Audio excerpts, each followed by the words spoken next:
Now, the guards shouted, another burst of gunfire closer this time.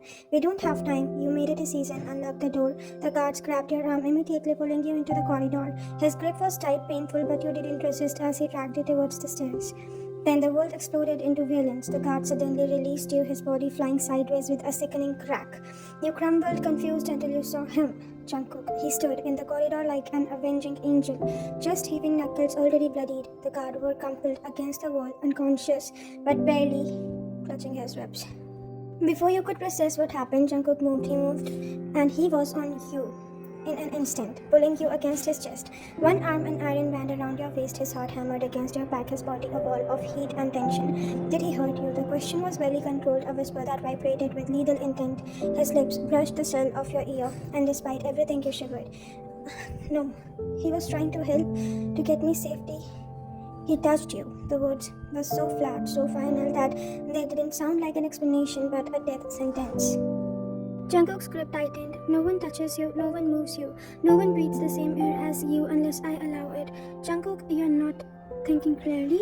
He spun you to face him, his hands framing your face with a gentleness that directly contradicted the violence he had just intanted. His eyes were wild, a storm of fear and fury, and something else, something absolutely undeniable, possessiveness. Around you, the sound of the attack continued, but they might as well have been in another world. There was only him, only this moment, only the confession building behind his eyes. Do you know what went through my mind when I heard gunfire? His voice cracked, raw and exposed. When I couldn't find you, when I thought you might have gotten to you, some Jungkook, I realized I would burn it all down. His forehead pressed against yours, his breath mingling with yours. Everything my father's empire, every alliance, every rule we have built, I would have painted the city red before I let anyone take you from me. That's insane. Yes, he laughed, but it held no humor. Yes, it is. You have made me this insane. From that first second in the kitchen, you've been a fire in my veins. I can't extinguish. I don't want to extinguish it. You're mine, Wine. You're mine from the moment you turned around in that towel with that fear in your eyes. You're mine now, you'll be mine forever. I'm not a possession, no. He agreed, his thumb tracing your cheekbone. You're something far more precious. You're the only thing in my life that's real, the only thing that's mine, not because of blood or duty or fear, but because I claimed you. Because I need you like I need air. A massive explosion rocked the mansion. Jungkook immediately shifted, covering your body with his, pressing you against the wall as debris rained down. When the dust settled, he pulled back just enough to meet your eyes. I need to end this, but I need you to know that you're safe first. He grasped the pendant at your throat, the tracker you'd worn against your better judgment. I'll know where you are every second, and when this is over, his hand slid took up the back of your neck, possessive and tender. When this is over, we are going to talk about what happens next, about you staying, about you being mine in every way that matters, and if I want to leave, his expression didn't change, but something flickered in his eyes, something dark and absolute. Then I'll have to change your mind. He pressed a kiss to your forehead, soft and devastating, but you won't want to leave. Ryan, because you feel it too. This thing between us, you're as good as I am. Before you could respond, he was moving, pulling you towards a hidden door you'd never noticed. A secret passage. He guided you down into darkness, into a room lined with steel. Stay here, don't open this door for anyone but me. Do you understand? You nodded, unable to form words. He cupped your face and more time, his eyes drinking you in as if memorizing every detail. I'll come back to you. I always will. Then he was gone, the door ceiling shut, leaving you in the silence punctuated by distant gunfire, and you realized, trapped in that gilded cage, that he was right. You didn't want to leave, God help you, but you wanted to see what happened when he came back. When the violence ended and there was nothing between you but this impossible, consuming thing you had been fallen onto, you touched the necklace at your throat, his claim, his tracking device, his promise, and you waited for Jungkook to return from the darkness, knowing what when he did, nothing would ever be the same. The real danger had never been the mafia war outside, it had always been the one inside, the battle between your reason and your heart, between escape and surrender, between the life you had known and the obsession of a man who would burn the world to keep you. And as you sat in that steel room, listening to the sounds of violence above, you realized that the battle was already lost. You were his, you had been from the very first night, and perhaps you thought with a shiver that was a part of fear and a part of anticipation you always would be. The silence was worse than the gunfire. You had been in the steel room for what felt like hours, though you had no way to track time. The sounds above had gradually faded, first the explosion, then the gunshots, finally even the shoutings. Now there was nothing but your own breathing and the hammer of your pulse in your ears. You had explored every inch of the small space, medical supplies lined one wall, canned food and water on another, a cot in the corner with military-grade blankets. This wasn't just a panic room. It was a bunker designed for extended stays. How often did Jungkook expect it to hide you away? The thought should have terrified you. Instead, it sent a complicated heat through your chest. He built this for you, or maybe or for whoever he'd eventually become obsessed with, but now it was yours, a cage lined with survival necessities and the promise of his return. You touched the necklace again, that unconscious gesture that had become your habit. Was his tracking you right now? Was he somewhere above, covered in blood and violence, checking his phone to make sure that the little dot that had represented you hadn't moved? The lock clicked. You scrambled to your feet, heart leaping into your throat. The door swung open slowly, your relief flooded through your intensity. You realized, and your knees nearly buckled. Jungkook filled the doorway backlit by the corridor lights. He was disheveled, hair wild, shirt torn and stained with blood. A cut above his eyes still oozing red, but he was whole, alive, and the way his eyes found you, the way his entire body seemed to sag with relief. Ryan, your name was a prayer, a curse, a confession all at once. Then he was moving, closing the distance in 3 long strides, and his hands were on you, framing your face, sliding down your arms, checking for injuries with frantic thoughtness. I'm fine, you assured him, your own hands coming up to grip his wrist. I'm not hurt, are you? It's not my blood, he said it absently, still cataloguing every inch of you with his eyes and hands. Most of it isn't my blood. Most of it. His eyes finally met yours, and what you saw there stole your breath. The wildness from before was still present, but now it was mixed with something else. Relief so profound it bordered on anguish. Fear that had been transmuted into desperate need. I thought I'd lost you, he whispered when the car took you. When I couldn't find you immediately, I thought. His voice cracked. I've never felt fear like that. Not when I took my first bullet at 16. Not when I thought my father might die last year. Nothing compared to those minutes when I don't know if you were safe. Your hands slid from his wrist to his chest, feeling the frantic beat of his heart. I'm here and I'm safe. Because of the necklace, his hand covered yours, pressing it harder against his heartbeat. If you had worn it, I would have known where the guards took you. I wouldn't have found you in time. In time for what? He was following orders. His orders was to take you to the panic room in the West Wing. Jungkook's jaw clenched. He was taking you to east, towards the beach point, towards where the Choi soldiers entered and the implications crashed over you like ice water. He was taking me to them. Not everyone loyal to my father is loyal to me. Some of the old guards resent my methods, think I'm too brutal and too volatile. The Choi family offered something, money probably, or protection when they make their move to take over. His thumb stroked your cheek, tender despite the violence in his words. They were going to use you as leverage, take you, threaten you, force my father to negotiate. What did you do to him? You weren't sure you wanted the answer.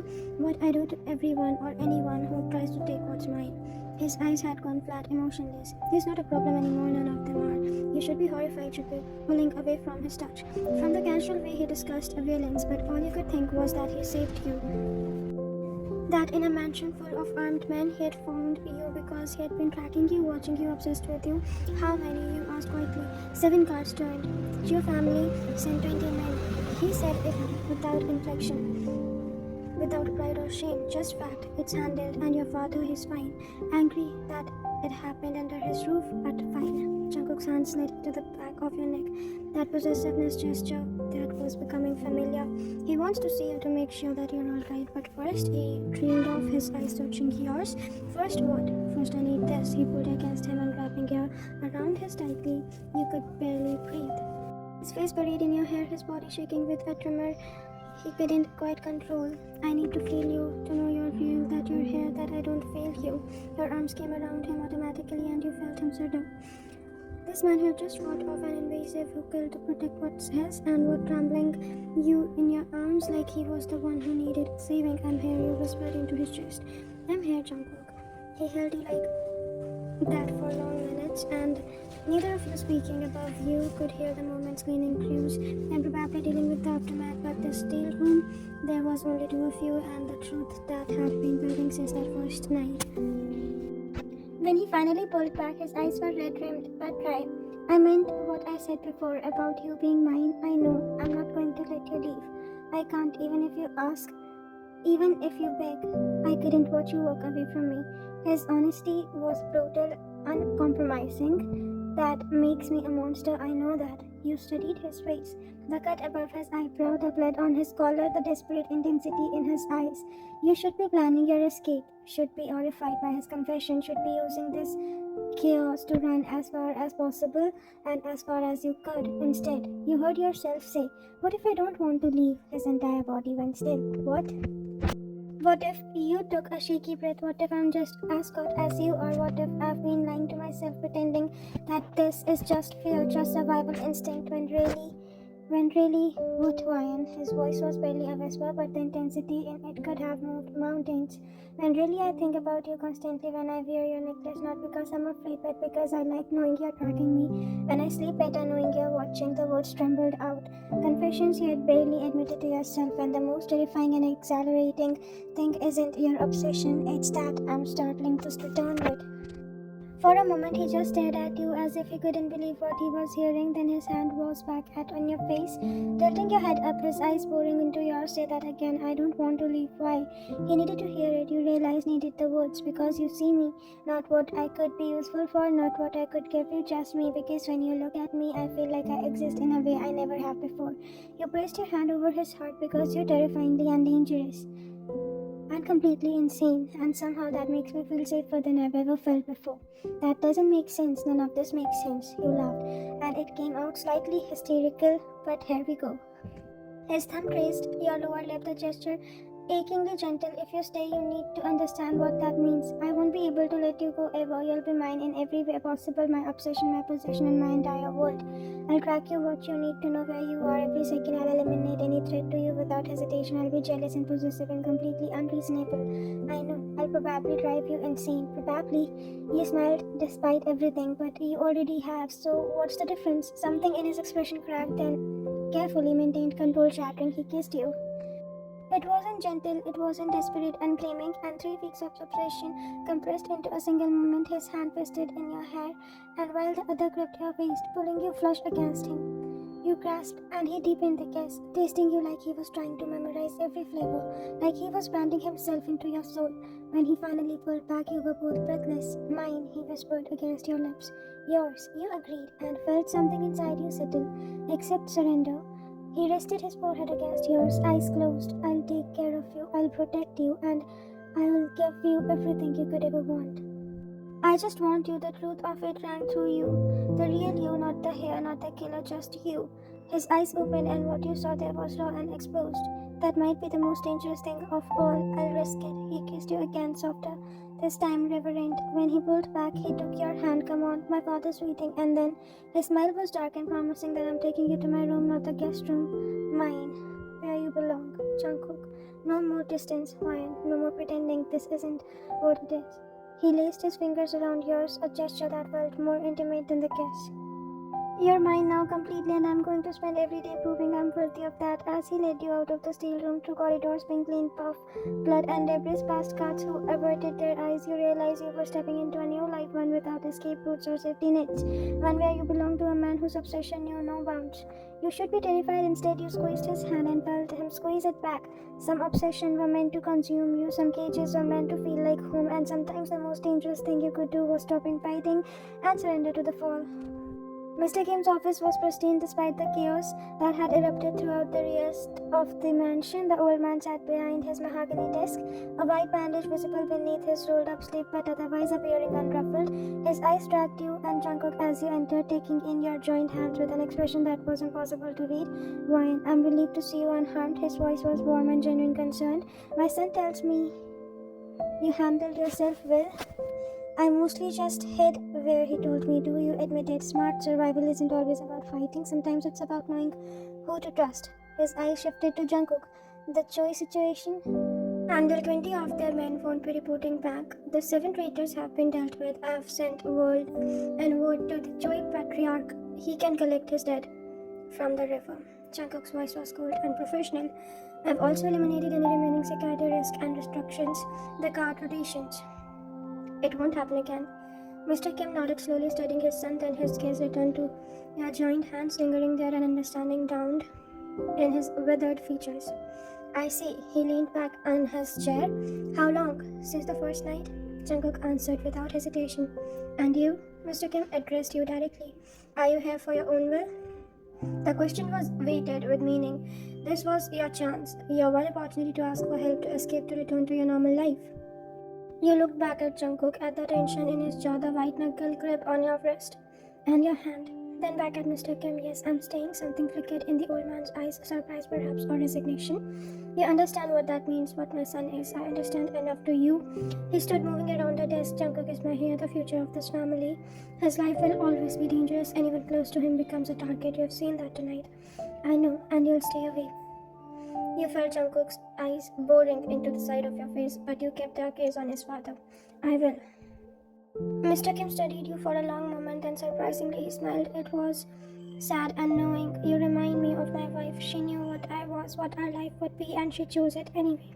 Chose me. His expression grew distant. She died because of that choice, because someone wanted to hurt me. The pain in his voice made your chest ache. I don't want that for my son. Mr. Kim continued, I don't want him to lose what she and I had. But I also know, he looked at Jungkook and a smile turned rueful. I know my son, once he decided something is his, hell itself couldn't pray it from his scraps. I've seen it in business, in combat, in everything he does. And I see it now when he looks at you. Father, Jungkook started, but Mr. Kim held up a hand. I'm not forbidding it. I learned long ago that some forces can't be controlled. They can only be protected or destroyed, and I won't destroy my son's happiness. He approached you, placing a gentle hand on your shoulder, but I will do everything in my power to keep you safe. You are under the protection of this family now, not as a guest, but as one of us. The weight of those words settled over you, one of us family, not going back. Thank you, you managed. She nodded, then turned to Jungkook, make sure she has proper security, personal guards, and she can trust. And brief her on our enemies, our allies, everything she needed to know to survive in this world. Already planned, of course, it is. Mr. Kim's smile was wry. You have probably been planning this since the moment you saw her. He squeezed your shoulder gently. Welcome to the family, Wine. I hope don't come to regret it. Then he dismissed you both with a wave, returning to his desk and the mountain of the cleanup that allowed him. In the corridor, Jungkook pulled you close, pressing his lips to your temple. Then went better than expected. Did you think he'd refuse? I thought I had to choose between you and my family. His arm tightened around your waist. I'm glad that I did it, but I would have chosen you. The certainty in his voice should have frightened you. Instead, it sent warmth flooding through your chest. He led you through the mansion, and you noticed the changes immediately. Guards you didn't recognize were posted at every corner, their eyes sharp and professional. The glass from broken windows were being replaced. Blood was being scribed from marble. The Kim Jong machine was already raising evidence of the attack, as if it had never happened, but it had happened, and everything had changed. Jungkook's room was in the opposite wing from yours, the family wing. You realized the door was heavily reinforced with a security panel that required both a code and his fingerprint. Inside, the space was exactly what you had expected, muscular and minimalist, but with touches that revealed the man beneath their hair. Books stacked on every surface, a wall of windows overlooking the grounds, and there on his desk more sketchbooks, dozen of them. Your heart clenching. I should shower, he said, glancing down at the blood-stained clothes. But I don't want to let you go out of my sight. Then don't. The words came out braver than you felt. I'm not going anywhere. His eyes darkened. Wine. You said no more distance. You meant that, didn't you? He crossed to you in two strides, trimming your face with hands that still had dried blood on knuckles. I mean it, but you've been through trauma tonight. I don't want to push. You're not pushing. You covered his hand with yours. I'm choosing. I'm here. I'm yours, and I want it. You trailed off, courage faltering. What do you want? His voice was so barely controlled. Everything I want, everything with you. The words hung between you, permission and invitation and surrender all at once. He kissed you, then slow, deep, consuming, not the desperate claiming from before, but something that felt like a beginning, like the first page of the story you had both been writing since the night in the kitchen, finally being turned.